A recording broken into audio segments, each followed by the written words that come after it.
میرے دوستو، یہ میں کتاب پڑھ رہا تھا دل کو زندہ کر دوبارہ۔ کئی مدت سے میرا ایک سوال تھا، ہو سکتا ہے آپ کا بھی یہی سوال ہو۔ مجھے اس سوال کا جواب مل چکا ہے۔ وہ سوال یہ تھا کہ حضرت حکیم لقمان سے ان کے بیٹے نے پوچھا کہ بابا جان، لوگ ہم پر راضی کیوں نہیں ہوتے؟ تو آپ نے کہا بیٹا جاؤ اور جو میرا ایک پسندیدہ گھوڑا ہے اسے لے کر آؤ۔ وہ گھوڑے کو لے آئے۔ تو اب میں تمہیں سوال کا جواب دیتا ہوں۔ اپنے بیٹے کو گھوڑے پہ سوار کیا اور خود گھوڑے کی لگام پکڑ کے آگے چل پڑے۔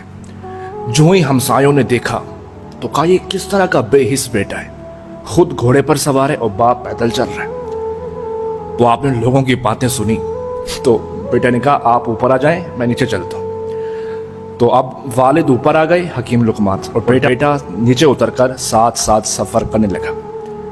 اب جو ہی پھر لوگوں نے دیکھا تو کہا یہ کس طرح کا بے حس باپ ہے، جوان بیٹے کو چلا رہا ہے اور خود سواری پر سوار ہے۔ تو آپ پھر مسکرا پڑے۔ تو کہا بیٹا آپ بھی اوپر گھوڑے پر آ جائیں۔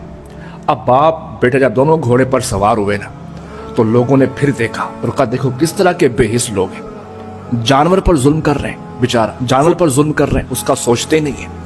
تو پھر آپ مسکرا پڑے اور بیٹے کو نیچے اتارا۔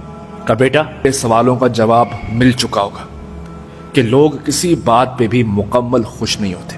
کہا بیٹا ہم بھلے انسان ایک دوسرے کے ساتھ ملتے جلتے ہوں لیکن ہم سب کی سوچیں الگ الگ ہیں۔ ہر انسان الگ سوچ سے سوچتا ہے۔ تم کسی کی نظر میں بہت اچھے ہوگے تو کسی کی نظر میں بہت برے ہوگے۔ ہر انسان اپنی سوچ سے سوچتا ہے۔